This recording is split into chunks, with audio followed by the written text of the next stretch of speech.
What's going on, everyone? Welcome back. With the NFL regular season having wrapped up, we have made it to our NFL playoff edition of our weekly game picks, outright versus the spread, along with locks of the week.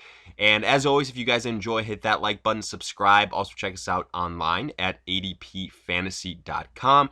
Become a part of the community, join the free newsletter, become a member. All the details in the description, along with all the perks you guys receive, like early access to this type of content and more. So check out all the details in the description. But for now, let's get right into it.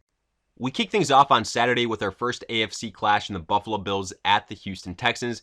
Both these teams finished the season at 10-6, so on paper it should be a close game, and in fact I do think that's what we will get, a competitive game altogether. And in large part that is because of what I believe the Bills defense can do very well, and that is force their opponents to play their brand of football, which is grind out physical, lower scoring games. And I think that's something we have to pay attention here, the implied point total, because out of all the games this weekend, I would say the Bills and the Texans, probably that's the game you're putting your money on for the lowest points scored total. And to me, that says advantage Bills there. And in fact, it's why out of all the underdogs this weekend, the Bills are my favorite if you are looking for one to bet. Now, let's also highlight their offense because there's some question marks there, and we don't want to go ahead and gloss over them. Offensively, the problem for the Bills is scoring inconsistency. And it starts with the quarterback, but Josh Allen has improved from his first to his second year. Most importantly for him is that he's healthy at this point in time, and he does have some weapons around him. Now, without a doubt, they will have to be upgraded in the offseason, but for now, still you've got John Brown, who is a viable wide receiver, Cole Beasley, a decent slot guy, but I think the player with the biggest role here is potentially rookie running back Devin Singletary, who as the season progressed really came on strong, not only as a rusher, but maybe more importantly as a pass catcher of the football. And if the Bills are going to challenge the Texans, I think Singletary must have a big game. Now for the Texans, well, it's kind of a role reversal here because for them, the offense is their strength, as they have one of the best duos in the NFL in Deshaun Watson and DeAndre Hopkins, and also the dual threat of Deshaun Watson, not only through the air, but also using his legs. Also, let's not forget about the big playability, the home run threat of Kenny Stills and Will Fuller. They will really challenge that Bills secondary. Then you look at the defense, however, and then you see some question marks there. Even though J.J. Watt is set to return, how much of an impact will he have? Will he be limited? Will he be at 100%? I bet those will all be factors. So, acknowledging all those things, looking at this game big picture, I think it'll be a very competitive. I think it'll be back and forth. And because I think it'll be lower scoring, I think the Bills will hang in there until the end. But ultimately, I have to give the edge to the Texans here because I do think they are a little bit more experienced. They've got some more of that veteran leadership. But at the end, I think it's just so hard to play great defense on a dual threat quarterback like Deshaun Watson for a full 4 quarters that as we get to that fourth quarter, to that crunch time, that Bills defense will have some cracks in it and Watson will be able to expose them. And at that point in time, I think the Bills offense will struggle to keep up pace or to at least answer as quickly as they maybe will have to.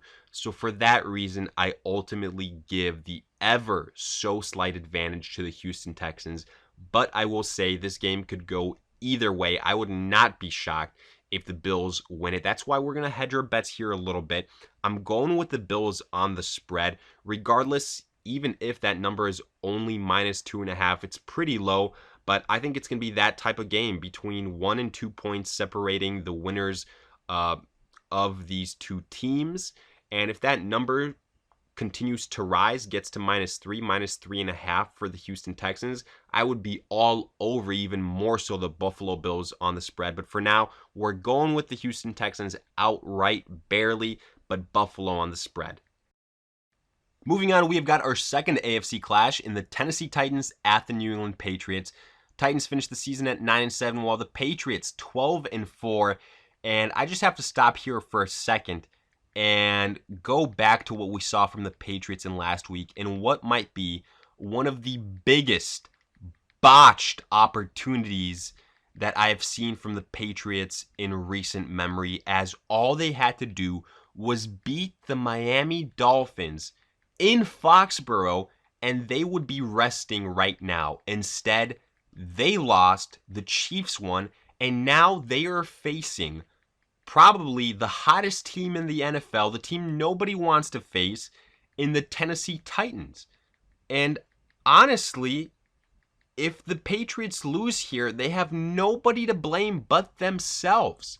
Now look, even though a lot of people are picking the Titans right now in a sexy upset here, I'm not so fast to go ahead and do that, because still, let's not forget, this is a home playoff game for the New England Patriots.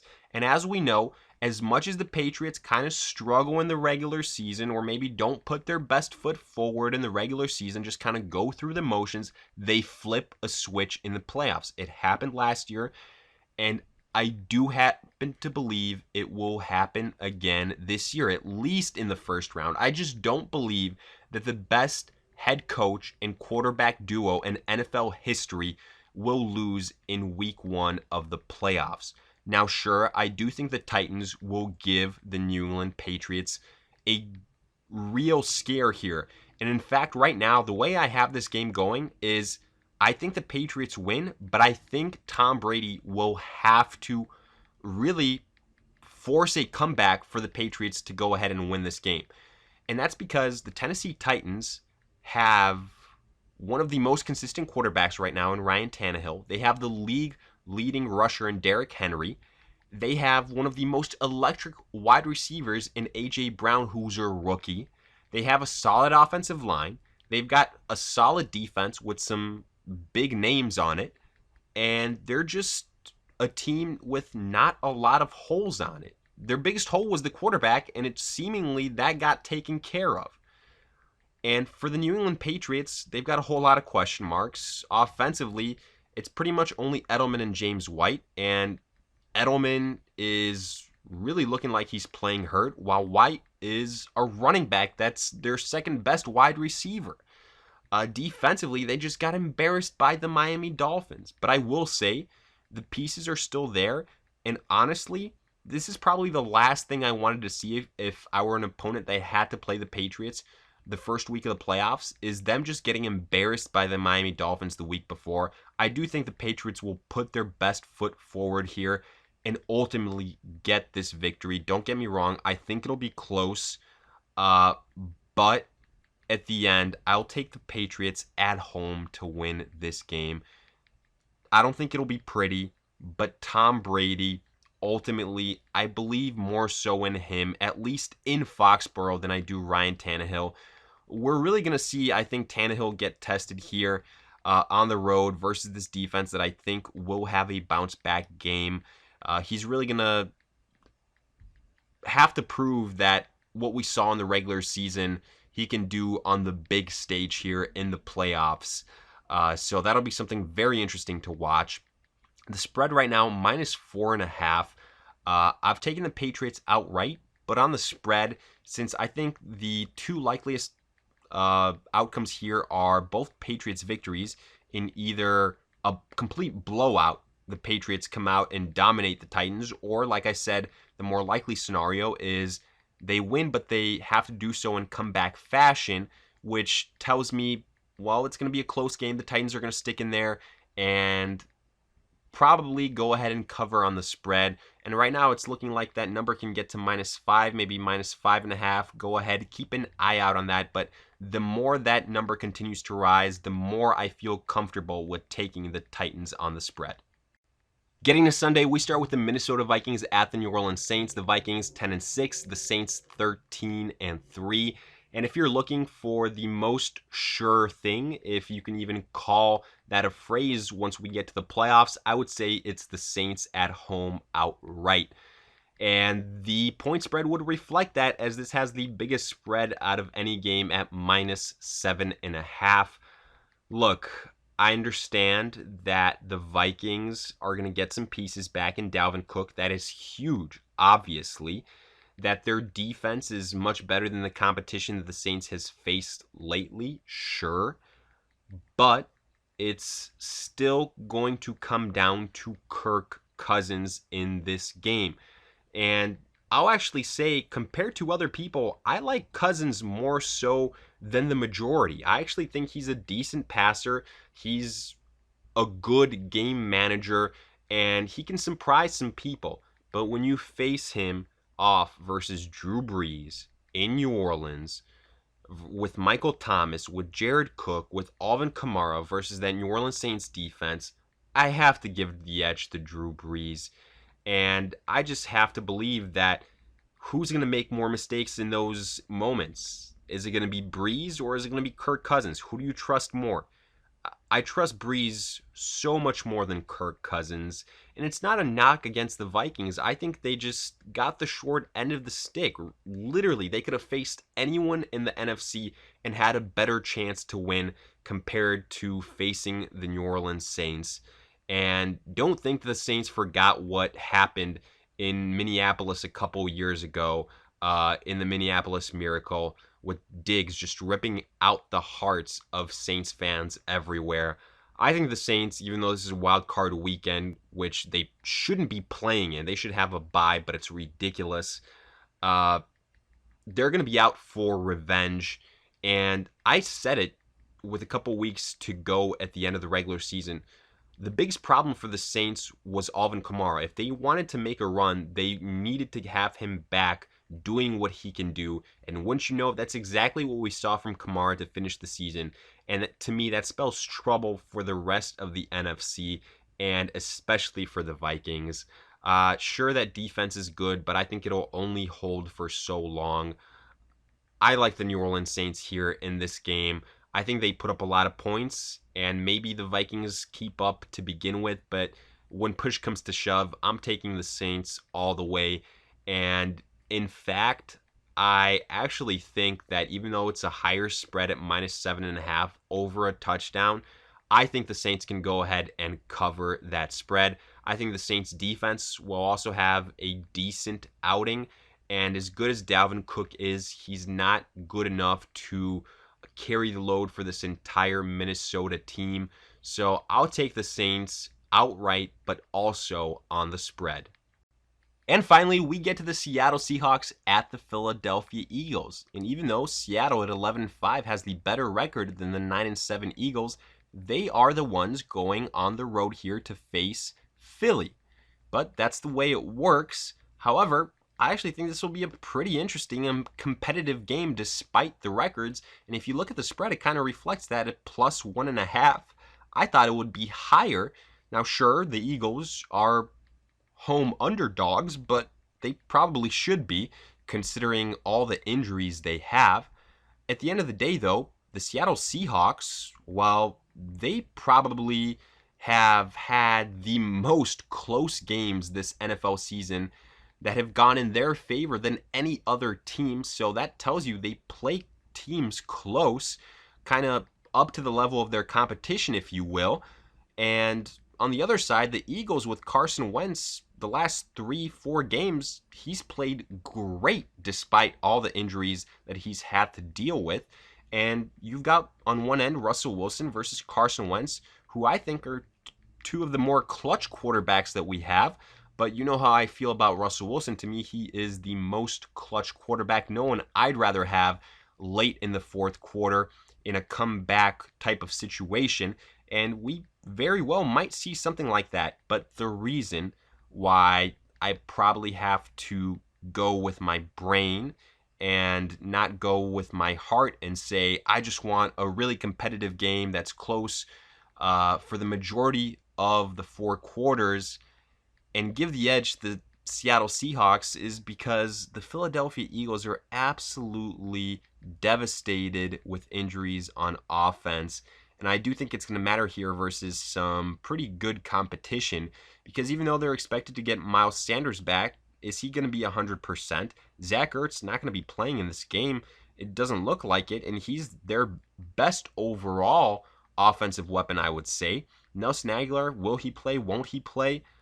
There's not many other names after that here for folks. While the Seattle Seahawks do have DK Metcalf, they do have Tyler Lockett, they do have Hollister, and they do have Lynch, even though he's more so of a goal line guy, as long as they don't actually commit another a delay of game penalty, he can actually be useful in those situations. But that's neither here nor there.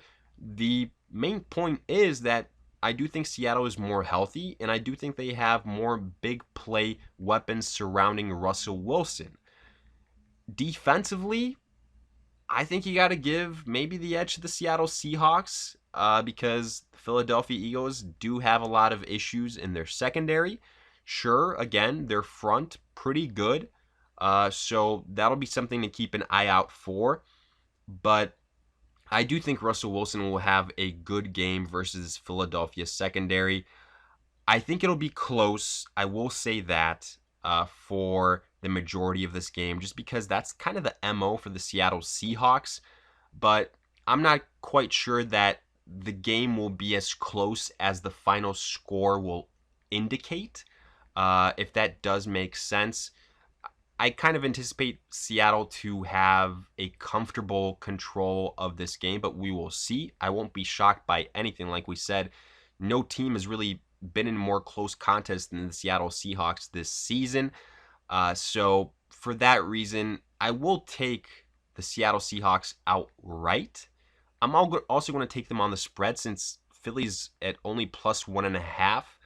And unless you think that Seattle only wins by 1 point, which is very unlikely, then at this point in time, you have to take Seattle. But if that number does rise, maybe you go ahead and take a chance on the Eagles. But with the way it is right now, I'm taking both the Seahawks outright and on the spread. So with that, we wrap things up with our pick'ems. Locks, not all that many locks like we would usually have. The one game I would focus your attention on is the Minnesota versus Saints game. That's the game that I feel most confidently on. Maybe it's a cop-out answer. It's got the biggest spread, but I think the Saints are the best team in the NFC. They are right now my Super Bowl favorite, and I think that the Minnesota Vikings are going to be an easy takedown by the Saints in New Orleans. Great home field advantage. Drew Brees over Kirk Cousins. Book it pretty much. So I like the Saints there. So with that, we wrap up our locks, or should I say lock more appropriately, of the weekend. And as always, let me hear what you guys thought in the comments section. Did you agree, disagree with these picks? Let me hear your picks as well, along with any other questions you guys might have. And if you enjoyed, hit that like button, subscribe. Also check us out online at adpfantasy.com. Become a part of the ADP community. All the details in the description. But for now, we'll see you guys next week and in future videos.